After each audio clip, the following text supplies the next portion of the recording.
58세, 제 인생은 유통기한 지난 통조림인 줄 알았습니다. 자식에겐 짐이 되고 세상에선 투명인간 취급받던 제가 낯선 남자의 팔짱을 끼고 가짜 인생을 시작한 이유 궁금하지 않으세요? 구독과 좋아요를 부탁드리며 비루한 밑바닥에서 우아한 반전을 꿈꾸는 한 여자의 뜨거운 기록 지금 시작합니다. 남해의 초봄은 잔인할 만큼 투명했다. 은수는 해안가 언덕 위 페인트가 쩍쩍 갈라져 속살을 드러낸 나무 벤치에 몸을 얹었다. 엉덩이를 타고 전해지는 나무의 딱딱한 질감이 꼭 제 인생 같다고 은수는 생각했다. 누군가는 인생의 황금기라 떠들지만 은수에게 그 말은 유통기한이 지나 곰팡이가 핀 통조림 라벨처럼 공허했다. 은수는 외투 주머니 속에 손을 깊숙이 찔러 넣었다. 손끝에 잡히는 것은 몇 번이고 구겨져 모서리가 닳아버린 편도 기차표 한 장이었다. 서울에서의 삶은 더 이상 그녀의 자리를 허락하지 않았다. 30년을 버텨온 아파트가 큰아들의 사업 자금으로 녹아 없어지고 엄마 이제 좀 쉬어. 우리가 모실게라던 며느리의 살가운 웃음이 어머니 이번 달 관리비가 좀 많이 나왔네요 라는 날카로운 타박으로 변하기까지는 채 1년이 걸리지 않았다. 은수는 그 집에서 투명 인간이었다. 있으면 거추장스럽고 없으면 티가 나는 유령 같은 존재. 결국 그녀가 낡은 가방 하나를 들고 집을 나섰을 때 자식들은 말리는 신용조차 서툴렀다. 통장 잔고 48만 원. 이것이 은수가 평생을 바쳐 자식들을 키우고 남편을 떠나보낸 뒤 손에 쥔 성적표였다. 은수는 눈을 감았다. 눈꺼풀 안쪽으로 그동안 흘리지 못한 눈물들이 뜨겁게 고였다. 그때였다. 고요한 파도 소리를 찢고 천박한 금속성 웃음소리가 들려온 것은 이게 누구야? 정은수 대리 아니야? 아니, 이제는 정할머니라고 불러야 하나? 은수의 등줄기가 얼음물을 끼얹은 듯 뻣뻣하게 굳었다. 15년 전의 기억이 비릿한 바다 내음과 섞여 해일처럼 밀려왔다. 당시 은수는 식품유통회사의 유능한 기획 대리였다. 그날도 지금처럼 바람이 차가웠다. 3개월을 밤낮 없이 매달려 완성한 지역 특산물 명품화 프로젝트 기획안을 들고 상무실로 향하던 길이었다. 하지만 복도에서 마주친 진태는 은수의 손에 든 파일을 낚아채며 비릿하게 웃었다. 정대리, 여자는 큰 그림 못 그려. 이건 내가 다듬어서 위로 올릴 테니까 정대리는 가서 커피나 좀 타와. 일주일 후 그 기획안은 진태의 이름으로 사내 게시판에 올랐다. 은수는 인사과에 항의했지만 돌아온 것은 조직 생활 하루 이틀 해. 좋게 가자고라는 냉소뿐이었다. 결국 진태는 상무로 승진했고 은수는 한직을 떠돌다 권고사직의 칼날을 맞았다. 그때 진태가 은수를 향해 던진 마지막 말은 평생의 화인이 되었다. 정대리, 인생은 실력이 아니라 줄이야. 너 같은 부류는 죽었다 깨어나도 모를 줄. 어머 상무님, 여전하시네요. 은수는 자신도 모르게 자리에서 일어나 옷매무새를 가다듬었다. 몸이 먼저 반응하는 이 비굴함이 뼛속까지 시렸다. 진태의 노골적인 시선은 은수의 무릎이 튀어나온 면바지와 뒷굽이 닳아 비뚤어진 구두를 천천히 훑어내려갔다. 허름한 곳에서 보니까 더 반갑네. 퇴사하고 동네 식당에서 주방 보조한다는 소문은 들었는데 형편이 아주 어려운가 봐. 내 밑에 있을 때 줄 좀 잘 서지 그랬어. 정대리는 참 고지식해서 탈이야. 진태의 옆에 선 젊은 여자가 까르르 웃음을 터뜨렸다. 그 웃음소리가 은수의 뺨을 때리는 것 같았다. 비참함이 극에 달해 발끝만 바라보던 그때 벤치 끝자락에서 정적처럼 앉아 신문을 읽던 한 남자가 천천히 신문을 접었다. 짙은 네이비색 슈트에 칼날처럼 날카로운 깃, 손목 위에서 은은하게 빛나는 가죽 스트랩 시계. 그는 마치 그 자리에 원래 존재하던 석상처럼 고요하면서도 압도적인 기품을 뿜어냈다. 은수는 홀린 듯 그에게 다가갔다. 심장이 비정상적으로 요동쳤다. 이것은 생존을 위한 마지막 발악이었다. 그녀는 남자의 단단한 팔뚝에 자신의 마른 팔을 거칠게 끼워 넣었다. 남자의 몸에서 서늘한 숲 향기와 묵직한 가죽 냄새가 섞인 고급스러운 채취가 훅 끼쳐왔다. 상무님 무례하시네요. 제 남편 앞인데. 은수의 목소리가 떨림을 숨기지 못한 채 허공을 갈랐다. 진태의 눈동자가 경악으로 커졌다. 남편? 사별했다더니 이 사람이? 남자가 천천히 고개를 돌려 은수를 바라보았다. 찰나의 침묵이 영겁처럼 길게 느껴졌다. 은수는 그의 옷자락을 쥔 손에 힘을 주었다. 손끝이 덜덜 떨렸고 손바닥에서는 식은 땀이 났다. 제발 한 번만.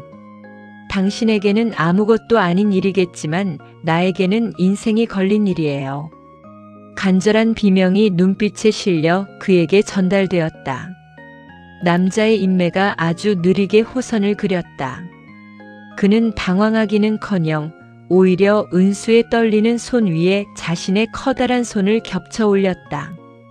투박하고 뜨거운 온기가 은수의 마디 굵은 손가락 사이로 스며들었다. 그 온기는 차가웠던 은수의 온몸을 순식간에 데웠다. 인사가 늦었군요. 박명준입니다. 아내가 예전 직장 시절 상처를 많이 받았다고 해서 궁금했는데 직접 뵙게 되어 다행입니다. 명준의 목소리는 낮고 단단했다. 그는 은수의 어깨를 감싸 안으며 그녀를 자신 쪽으로 강하게 끌어당겼다. 진태는 명준이 뿜어내는 위압감에 헛기침을 하며 뒷걸음질 쳤다. 은수는 그 승리감을 만끽할 새도 없이 명준에게 이끌려 해안 산책로를 걸어나갔다.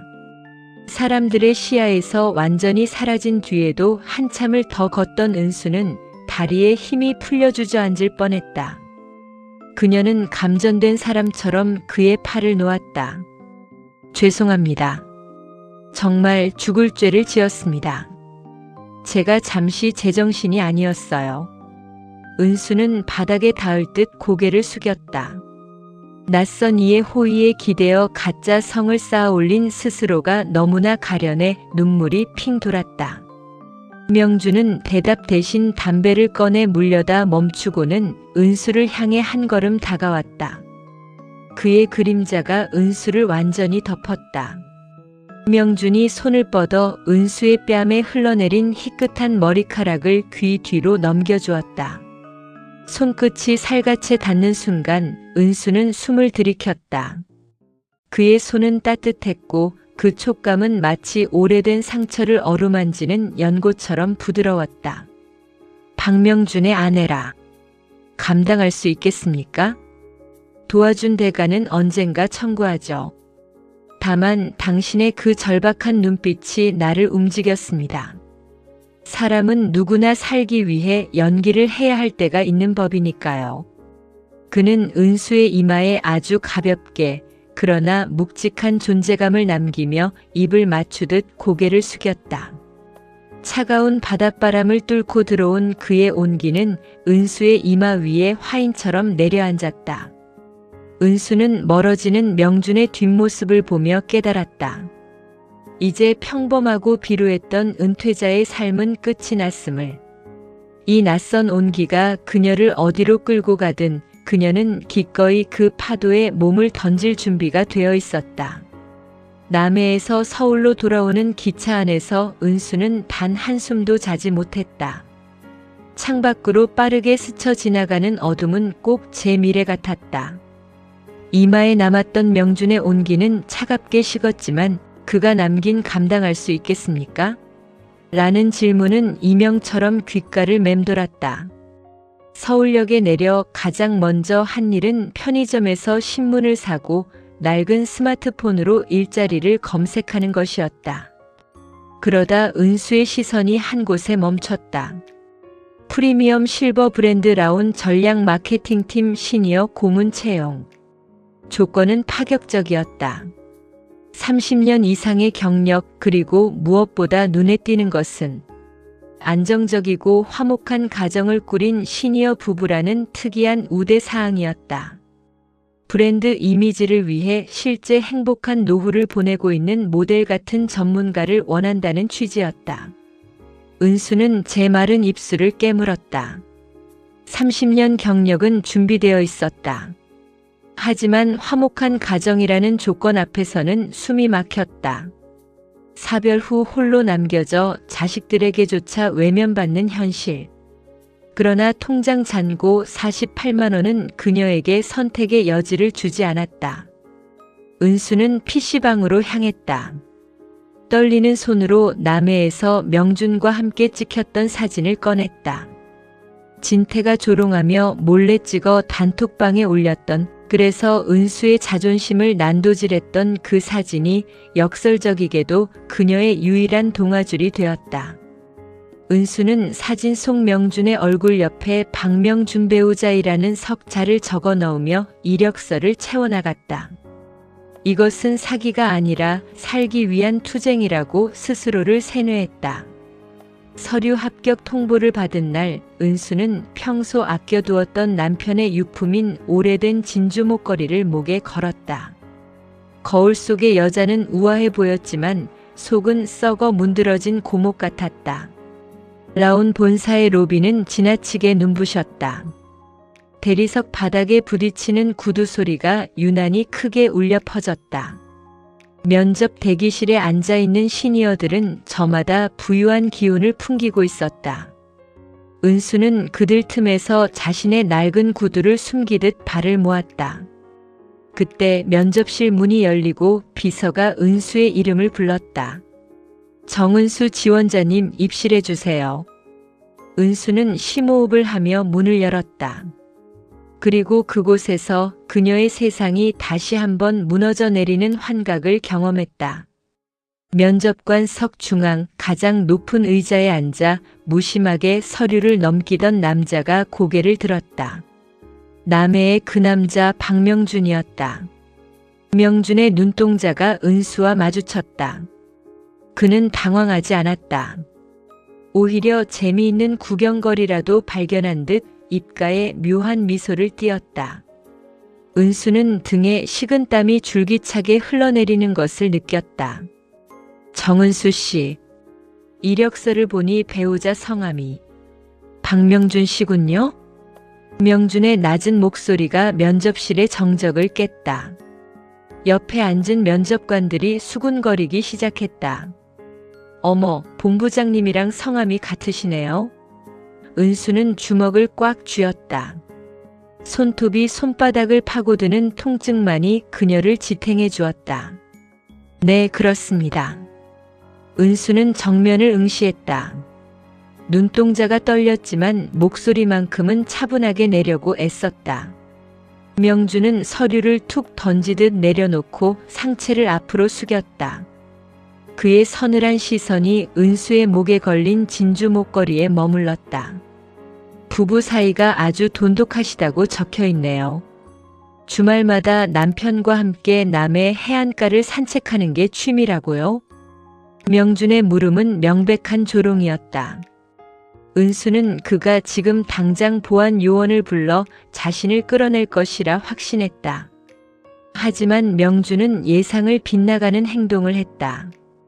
그는 펜을 들어 은수의 서류에 커다란 동그라미를 쳤다. 좋습니다. 우리 브랜드가 찾는 모델에 딱 맞는군요. 실무 능력은 이력서만 봐도 충분해 보이고 무엇보다 그 완벽한 가정이라는 점이 아주 매력적입니다. 정은수 씨, 내일부터 출근하시죠. 면접실을 빠져나온 은수의 다리가 후들거렸다. 복도 끝 화장실로 숨어든 그녀는 세면대를 붙잡고 거친 숨을 몰아쉬었다. 합격의 기쁨보다 거대한 공포가 그녀를 엄습했다. 왜 명주는 자신을 고발하지 않았을까? 왜 가짜 남편 행세에 동조하는 듯한 태도를 보인 걸까? 화장실 거울 속에 비친 자신의 얼굴이 낯설었다. 우아한 고문 정은수 뒤에 숨은 벼랑 끝의 도박사. 그때 화장실 밖 복도에서 명준의 목소리가 들려왔다. 그는 누군가와 통화를 하고 있었다. 그래, 찾았어. 우리가 계획했던 프로젝트에 딱 맞는 장기말 하나를. 은수는 숨을 멈췄다. 명준이 말하는 장기말이 누구인지 묻지 않아도 알 수 있었다.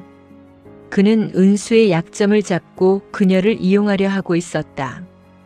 은수는 거울 속에 자신을 향해 은조렸다. 이용당해 줄게. 하지만 그 끝에 누가 웃게 될지는 아무도 모르지. 은수는 헝클어진 머리를 정돈하고 당당하게 화장실을 나섰다. 이제 그녀의 인생 2막, 아니 가짜 인생 1막의 화려한 커튼이 올라가고 있었다. 이 도박의 끝은 아직 누구에게도 보이지 않는 안개 속이었다. 출근 첫날 은수에게 주어진 것은 화려한 고문실이 아니었다. 전략기획팀 구석, 햇빛조차 잘 들지 않는 좁은 책상 하나와 먼지가 뽀얗게 앉은 서류 뭉치들이었다. 팀원들의 시선은 차가웠다. 본부장 낙하산, 얼굴마담 시니어라는 수식어가 그들의 노골적인 침묵 속에 섞여 있었다. 특히 팀을 이끄는 30대 중반의 김 차장은 은수를 투명 인간 취급하며 보란듯이 두꺼운 시장 조사 보고서를 책상 위에 던졌다. 고문님은 가정생활이 워낙 완벽하시니 이런 골치 아픈 숫자는 생소하시겠죠? 그냥 훑어만 보세요. 실무는 저희가 할 테니까요. 은수는 대답 대신 안경을 꺼내 썼다. 돋보기 안경 너머로 보이는 숫자들은 비릿한 패배의 냄새를 풍기고 있었다. 명주는 멀리서 유리병 너머로 그 광경을 지켜보고 있었다. 그는 은수가 무너지기를 기다리는 것일까, 아니면 발톱을 드러내기를 기다리는 것일까. 은수는 펜을 들었다. 그리고 꼬박 사흘을 밤낮 없이 그 서류들과 씨름했다. 그녀가 분석해야 할 과제는 라온의 신규 라인인 황금빛 오후의 타겟팅 전략이었다. 기존 팀원들은 부유한 강남 시니어들의 라이프 스타일만을 나열하며 화려한 팜플렛을 만드는데 혈안이 되어 있었다. 하지만 은수의 눈에는 그들의 보고서가 구멍 뚫린 그물처럼 보였다. 사흘째 되던 날 오전 전략회의가 소집되었다. 명준이 상석에 앉아 차가운 눈으로 회의실을 훑었다. 김 차장이 의기양양하게 발표를 마쳤을 때 명준의 시선이 구석에 앉은 은수에게 향했다. 정 고문님 의견 있으십니까? 아니면 숫자가 너무 많아 눈이 아프신가요? 명준의 도발적인 질문에 회의실엔 팽팽한 긴장감이 감돌았다. 은수는 천천히 자리에서 일어났다. 그녀의 손에는 화려한 파워포인트 대신 직접 손으로 메모하고 포스트잇을 덕지덕지 붙인 낡은 파일 하나가 들려 있었다. 김 차장님의 분석은 화려하지만 정작 돈을 쓰는 사람의 마음은 읽지 못했더군요. 은수의 목소리는 낮았지만 단단했다. 그녀는 화이트보드로 걸어가 마커를 들었다. 현재 보고서는 60대 이상의 시니어를 돌봄의 대상 혹은 과시형 소비자로만 규정하고 있습니다. 하지만 제가 현장에서 느낀 그들은 다릅니다. 그들은 자식에게 짐이 되기 싫어하면서도 동시에 자신의 존재가 잊히는 것에 가장 큰 공포를 느낍니다. 우리가 팔아야 할 것은 비싼 영양제가 아니라 잊히지 않는 권위입니다. 은수는 파일 속에서 자신이 직접 발로 뛰어 조사한 데이터를 꺼내 놓았다. 지난 사흘간 퇴근 후 그녀는 강남의 백화점 식품관이 아닌 변두리의 오래된 재래시장과 무료 급식소 뒤편 그리고 시니어들이 모이는 기원과 공원을 돌았다. 여기를 보십시오. 김 차장님이 타겟으로 잡은 1%의 상류층은 이미 해외 브랜드를 소비합니다. 우리가 공략해야 할 블루오션은 자식들에게 재산을 물려주고 남은 현금 흐름으로 아등바등 품위를 유지하려는 70%의 중산층 시니어들입니다. 그들은 10만 원짜리 영양제엔 손을 떨지만 자식들에게 당당해질 수 있는 지적 모임이나 건강한 활동을 보장하는 멤버십에는 기꺼이 지갑을 엽니다. 은수의 분석은 날카로운 칼날처럼 기존의 안일한 전략들을 베어나갔다. 그녀는 과거 유통업계에서 잔뼈가 굵었던 시절의 노하우를 발휘해 물류 비용을 15% 절감하면서도 타겟 고객의 접점을 30% 넓힐 수 있는 구체적인 유통망 개선안을 제시했다. 이건 데이터 시뮬레이션입니다. 기존 유통망을 고집할 게 아니라 시니어들이 매일 방문하는 동네 약국과 유기농 매장을 거점으로 삼아야 합니다. 그곳의 점주들은 시니어들의 신뢰 자산을 쥐고 있는 인플루언서들이니까요. 회의실은 찬물을 끼얹은 듯 조용해졌다. 김 차장의 얼굴은 붉게 달아올랐고 팀원들은 서로의 눈치를 보느라 바빴다. 은수는 마지막으로 명준을 똑바로 응시했다. 남편과 함께 남해를 산책하며 배운 게 하나 있습니다. 겉으로 잔잔해 보이는 바다일수록 그 밑바닥의 조류는 가장 치열하다는 것을요. 시니어 시장도 마찬가지입니다. 겉으로 보이는 화려함 밑에 숨겨진 그들의 처절한 생존 본능을 건드리지 못하면 이 프로젝트는 실패할 겁니다.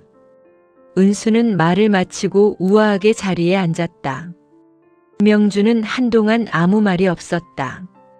그는 펜을 돌리며 은수를 뚫어지게 바라보았다. 그 눈빛은 더 이상 조롱이나 의심이 아니었다. 그것은 자신과 대등한 위치에 선 사냥꾼을 바라보는 인정, 혹은 그 이상의 기묘한 열기였다. 흥미롭군요. 명준이 마침내 입을 열었다. 그는 자리에서 일어나 은수의 책상 앞에 섰다. 정 고문님의 제안대로 유통망 전체를 재설계하죠. 김 차장은 정 고문의 서포트를 받으세요. 아니, 정 고문님이 이 프로젝트의 키를 잡으십시오. 명준은 회의실을 나가며 은수의 어깨에 잠시 손을 얹었다. 그 짧은 접촉 속에서 은수는 다시 한번 그의 뜨거운 온기를 느꼈다. 그것은 남해의 벤치에서 느꼈던 것보다 훨씬 더 강렬하고 위험한 신호였다. 자리로 돌아온 은수는 떨리는 손을 책상 밑으로 감췄다. 30년 만에 다시 느낀 전율이었다. 누군가의 아내나 엄마가 아닌 정은수라는 이름 속 자가 가진 무게를 증명해낸 순간의 희열. 하지만 그 희열 뒤편으로 거대한 그림자가 들이우고 있었다.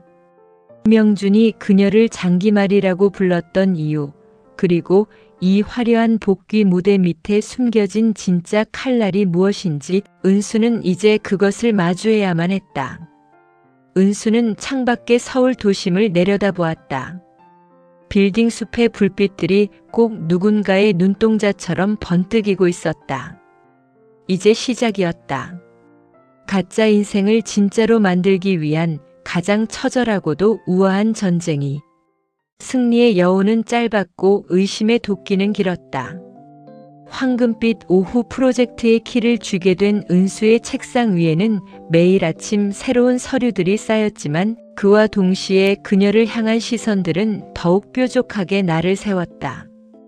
특히 은수에게 주도권을 빼앗긴 김 차장은 도끼가 바짝 오른 눈으로 은수의 일거수일투족을 감시하기 시작했다. 은수는 점심시간마다 혼자 도시락을 싸들고 옥상 정원을 찾았다. 동료들과의 식사는 곧 취조실이 될 것임을 잘 알고 있었기 때문이다. 정 고문님, 남편분은 오늘 점심에 뭐 드신대요? 두 분은 결혼기념일에 어디 가세요? 그 같은 평범한 질문들이 은수에게는 심장을 도려내는 칼날 같았다. 그녀는 옥상 벤치에 앉아 식어버린 밥알을 씹으며 자신이 남해에서 뱉었던 거짓말의 무게를 다시금 가늠했다. 그때였다. 옥상 문이 열리며 구두 소리가 대리석 바닥을 울렸다. 명준이었다. 그는 은수의 옆자리에 자연스럽게 앉아 담배를 꺼내 물려다 은수의 도시락을 보고는 슬며시 내려놓았다. 거짓말을 유지하는 비용이 꽤 비싸군요. 밥맛도 잃게 만들 정도면. 명준의 낮은 목소리에 은수의 젓가락이 멈췄다. 은수는 정면을 응시하며 대답했다. 본부장님이야말로 왜 위험한 도박을 하시는 겁니까? 사기꾼인 저를 고발하지 않고 오히려 판을 깔아주신 이유가 궁금합니다. 명준은 한참 동안 말이 없었다. 그의 시선은 먼 도심의 빌딩 숲에 머물렀다. 정 고문님은 그날 남해에서 진태 상무의 눈을 피하고 싶어 했죠. 하지만 내 팔짱을 끼는 순간 당신의 눈동자엔 살고 싶다는 욕망보다 더 강한 게 보였습니다. 상대를 완전히 무너뜨리고 싶어하는 포식자의 눈빛. 내가 필요했던 건 바로 그런 도끼였습니다. 명준이 몸을 돌려 은수 쪽으로 다가왔다. 그에게서 풍기는 차가운 코롱 향기가 바람에 실려 은수의 폐부 깊숙이 박혔다. 이 회사는 전쟁터입니다. 화목한 가정? 그건 껍데기일 뿐이죠. 하지만 그 껍데기가 벗겨지는 순간 당신만 죽는 게 아니라 나도 위험해집니다. 그러니 연기를 더 완벽하게 하세요. 김 차장이 당신의 뒷조사를 시작했으니까. 은수의 심장이 바닥으로 떨어지는 기분이었다. 명준의 경고는 현실이 되어 돌아왔다. 오후 업무 시간 은수는 화장실 칸 안에서 우연히 김 차장과 팀원들의 대화를 듣게 되었다. 이상하지 않아? 정 고문 남편이라는 사람 박명준 본부장님이랑 이름만 같은 게 아니라 아예 행방이 묘연해. 남해에 살긴커녕 은퇴 후에 시골로 내려갔다는 기록도 없고 내가 흥신소에 사람 붙였으니까 조만간 답 나올 거야. 은수는 화장실 벽을 짚고 숨을 몰아쉬었다. 손등에 돋은 핏줄이 가늘게 떨렸다. 거미줄이 서서히 좁혀오고 있었다. 만약 자신이 가짜라는 것이 밝혀지면 어렵게 되찾은 전문직으로서의 자존심은 물론이고 자신을 믿어준 명준까지 나락으로 떨어지게 된다. 그날 저녁 은수는 퇴근길에 명준의 차에 올라탔다. 명준이 미리 보낸 메시지 때문이었다. 차 안의 공기는 무겁고 눅눅했다. 명준은 말없이 운전대를 잡고 은수의 집이 아닌 한적한 외곽의 강변북로로 차를 몰았다. 김 차장이 사람을 붙였습니다. 지금 우리 뒤를 쫓고 있을 겁니다. 명준의 말에 은수는 백미러를 보았다. 검은색 승용차 한 대가 일정한 간격을 두고 따라오고 있었다. 은수의 손바닥에 축축하게 땀이 고였다. 어쩌죠? 이제 다 끝난 건가요? 명준은 대답 대신 차를 갓길에 세웠다. 어둠이 짙게 깔린 강변 가로등 불빛만이 두 사람의 얼굴을 희미하게 비추고 있었다. 명준은 안전벨트를 풀고 은수 쪽으로 몸을 기울였다. 그의 숨결이 닿을 정도로 가까운 거리였다. 아니요. 이제부터 진짜 연극을 시작해야죠. 명준의 손이 은수의 뒷목을 감싸쥐었다. 은수는 거부할 수 없는 힘에 이끌려 그를 바라보았다. 그의 눈동자 속에 비친 자신은 겁에 질린 사슴이 아니라 거대한 폭풍을 앞둔 항해사의 눈을 하고 있었다. 김 차장의 카메라가 지금 이 순간을 찍게 만드세요. 우리가 얼마나 뜨거운 부부인지 증명하는 겁니다. 명준의 입술이 은수의 입술 위로 덮쳐왔다. 남해에서의 입맞춤이 사고였다면 지금 이 순간의 키스는 처절한 생존을 위한 서약이었다. 은수는 눈을 감았다. 명준의 단단한 치열과 뜨거운 숨결이 그녀의 입 안으로 파고들었다. 수치심과 공포 그리고 알 수 없는 고향감이 은수의 전신을 타고 전율처럼 흘렀다. 멀리서 카메라 셔터 소리가 환청처럼 들리는 듯 했다. 은수는 명준의 옷깃을 꽉 움켜쥐었다. 가짜 인생을 진짜로 만들기 위해 그녀는 이제 영혼까지 팔 준비가 되어 있었다. 입술이 떨어졌을 때 두 사람 사이에는 지독하게 긴 침묵이 흘렀다. 명준은 은수의 헝클어진 입술을 엄지손가락으로 조심스럽게 닦아주었다. 그의 눈빛은 아까보다 훨씬 더 복잡하고 깊어져 있었다. 이제 김 차장은 당분간 조용할 겁니다. 하지만 정 고문님 잊지 마세요. 이 키스의 대가는 생각보다 더 가혹할 수 있다는 걸. 명준의 경고는 은수의 심장 박동 소리에 묻혀 희미해졌다.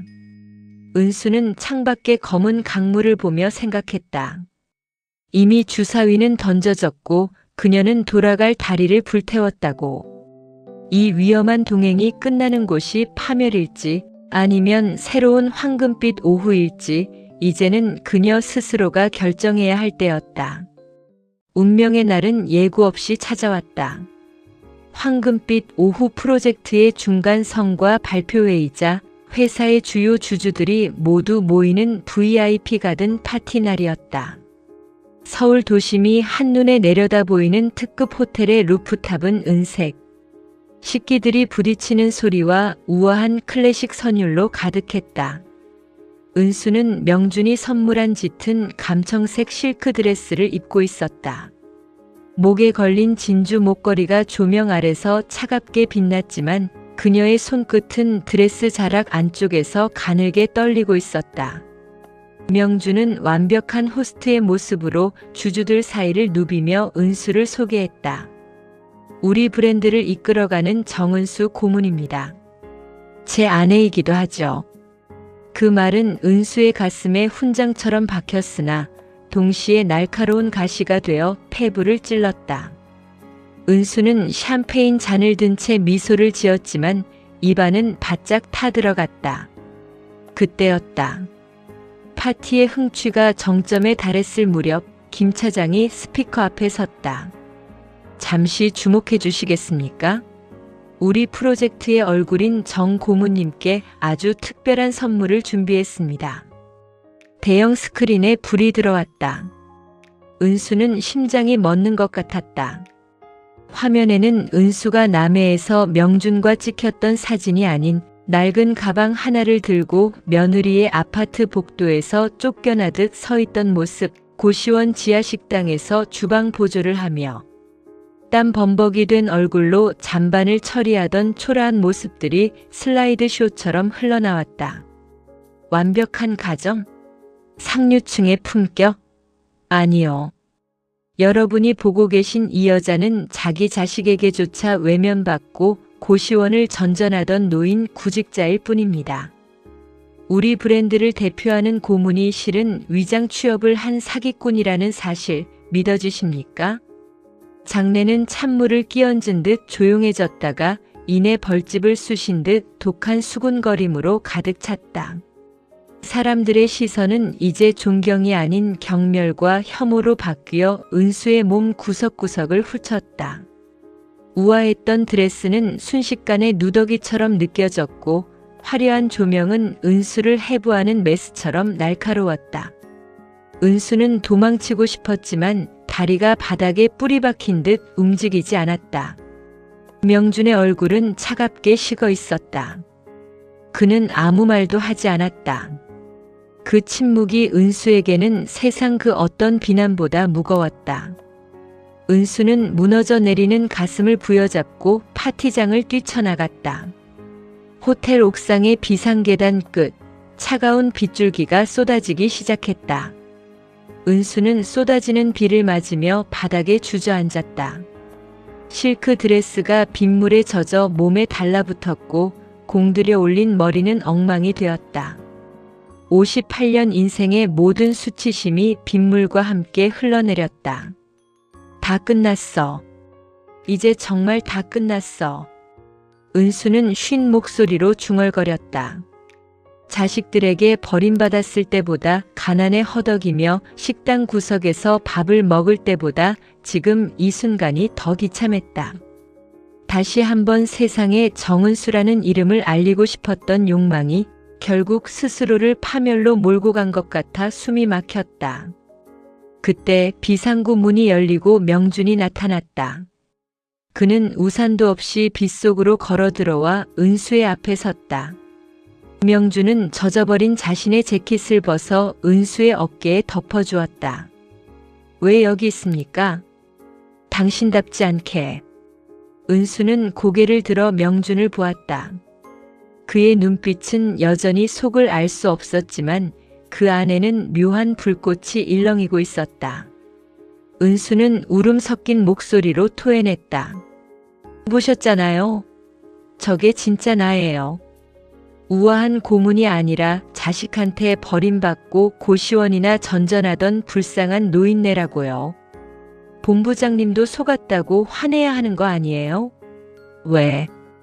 왜 나를 찾아온 거예요?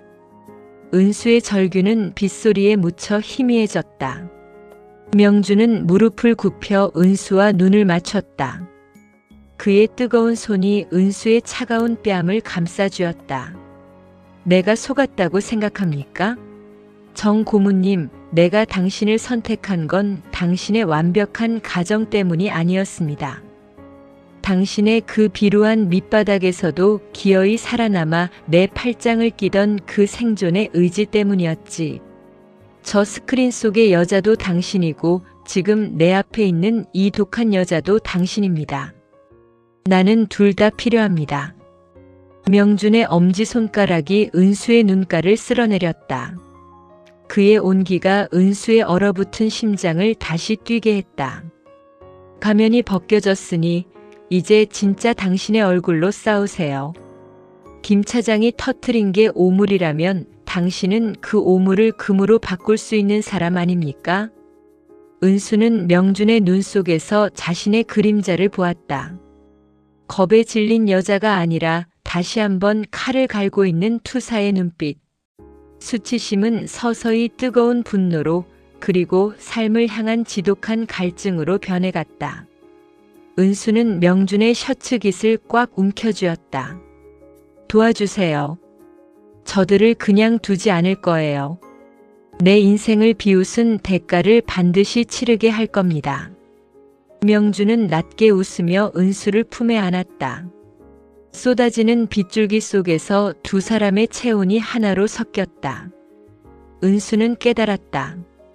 이제 그녀는 더 이상 누군가의 아내나 엄마라는 가짜 가면 뒤에 숨지 않을 것이라고. 무너진 밑바닥이야말로 가장 단단한 지지대라는 것을 그녀는 이제 증명할 준비가 되었다. 멀리 도심의 불빛들이 빗줄기에 번져 흔들리고 있었다. 이제 정은수의 진짜 반격이 시작될 시간이었다. 폭풍이 지나간 자리는 고요했으나 그 정적은 곧 다가올 해일의 전조였다.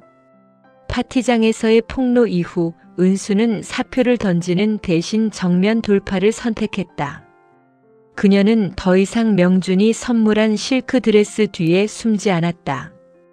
대신 30년 전 처음 직장 생활을 시작할 때 입었던 것처럼 빳빳하게 다려진 회색 슈트를 입고 당당히 출근했다. 그녀를 보는 직원들의 눈빛은 여전히 차가웠지만 은수는 그 시선들을 정면으로 받아내며 명준의 집무실로 향했다. 준비됐습니까? 명준의 짧은 물음에 은수는 책상 위에 두툼한 서류 뭉치를 내려놓았다. 그것은 김 차장이 은수의 뒷조사를 위해 흥신소를 이용하며 지출했던 회사의 공급 내역, 그리고 그가 지난 3년간 라온의 프리미엄 라인 원가를 부풀려 뒷돈을 챙겨온 비리의 증거들이었다. 그들은 제가 무너져서 울고 있길 바랐겠지만 저는 그들이 비웃는 동안 그들의 목줄을 찾았습니다. 김 차장이 제 가난을 파헤치는 동안 저는 그가 숨겨온 욕망의 썩은 뿌리를 캤거든요. 은수의 목소리는 서늘한 얼음물 같았다. 그녀는 김 차장이 간과한 사실을 정확히 찌르고 있었다. 은수가 과거 식품 유통 분야에서 잔뼈가 굵었다는 것, 그리고 누구보다 숫자의 흐름과 물류의 빈틈을 읽어내는데 탁월하다는 점이었다. 그날 오후 긴급 이사회가 소집되었다. 김 차장은 은수의 해고안이 통과될 것이라 확신하며 의기양양하게 회의실에 들어섰다. 하지만 상석에 앉은 명주는 은수에게 발언권을 먼저 주었다. 은수는 화이트보드에 김 차장이 조작했던 원가 분석표를 띄웠다. 그리고는 차분하게 그러나 송곳처럼 날카롭게 문제점을 지적해 나갔다. 김 차장님은 제가 고시원에서 살던 시절의 영수증까지 찾아내셨더군요. 그 집요함에는 경의를 표합니다. 하지만 정작 본인이 관리하던 원료 수입 대장의 3% 오차는 왜 설명하지 못하십니까? 이 오차가 가리키는 계좌는 김 차장님의 인척이 운영하는 페이퍼 컴퍼니더군요. 회의실의 공기가 급격히 냉각되었다. 김 차장의 얼굴에서 핏기가 가시고 대신 시퍼런 당혹감이 자리 잡았다. 은수는 멈추지 않았다. 그녀는 김 차장이 가짜 가정이라며 비웃었던 자신의 과거 사진을 다시 스크린에 띄웠다. 여러분이 보신 저 사진 속에 저는 가난했고 비참했습니다.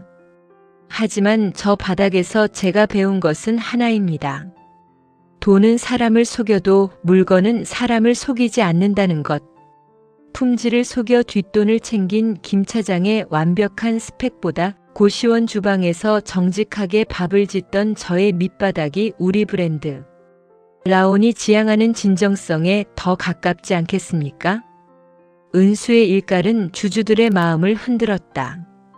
그녀는 김 차장의 비리를 폭로하는 것에 그치지 않고 그가 망쳐놓은 공급망을 정상화하여 수익성을 20% 개선할 수 있는 구체적인 대안을 함께 제시했다. 그것은 단순한 복수가 아니라 전문가로서의 처벌이자 회복이었다. 결국 이사회 현장에서 김 차장은 보안 요원들에 의해 끌려나갔다. 그가 비명을 지르며 나갈 때 은수는 그를 쳐다보지도 않았다. 그녀의 시선은 오직 자신을 믿고 판을 깔아준 명준만을 향해 있었다. 회의가 끝나고 텅 빈 회의실 명준이 은수에게 다가왔다. 그는 넥타이를 거칠게 풀며 은수의 책상 위에 걸터 앉았다. 대단하더군요.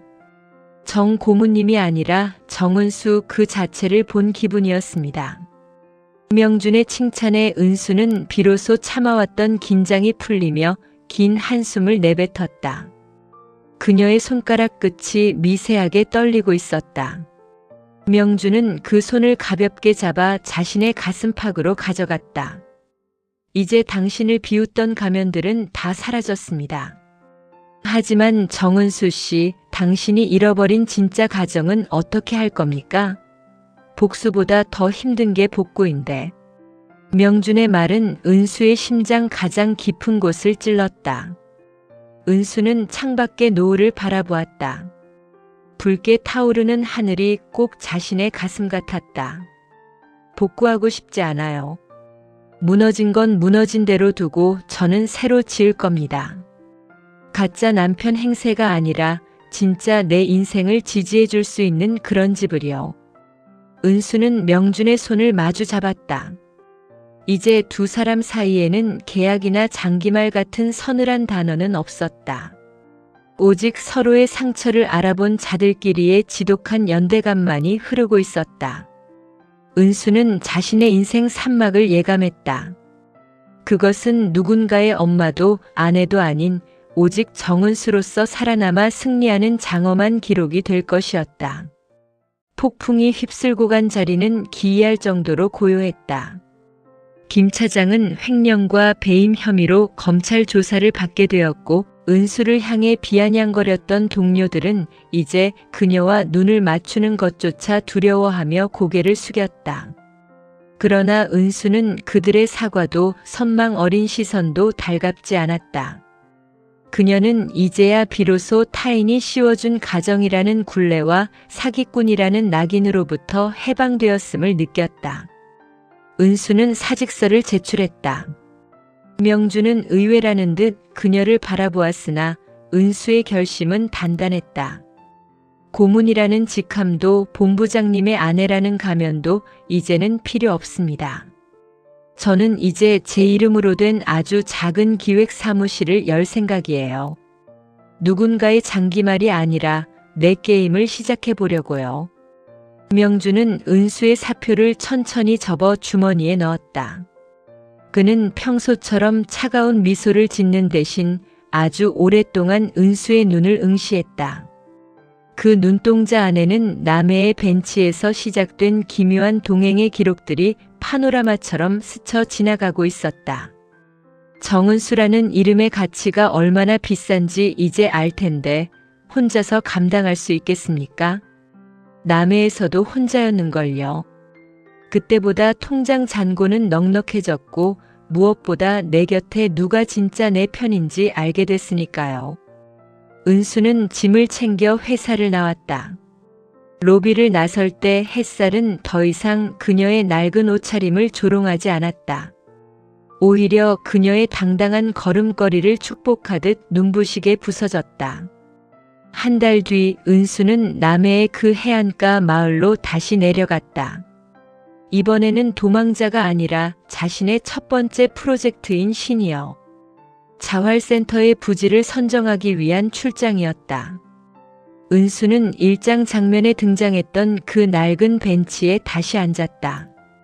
바다 냄새는 여전했고 파도 소리는 변함없이 규칙적이었지만 벤치에 앉아있는 은수의 내면은 완전히 다른 우주가 되어 있었다. 여기 있을 줄 알았습니다. 익숙한 중저음의 목소리가 들려왔다. 고개를 돌리자 정장을 벗어 던지고 가벼운 셔츠 차림을 한명준이 서 있었다. 그는 은수의 옆자리에 자연스럽게 앉아 먼 바다를 바라보았다. 본부장님은 회사가 바쁠 텐데 여긴 어쩐 일이세요? 사표 수리를 안 했으니 아직 본부장이라고 불러도 되겠군요. 아니, 이제는 박명준 씨라고 불러주면 좋겠는데.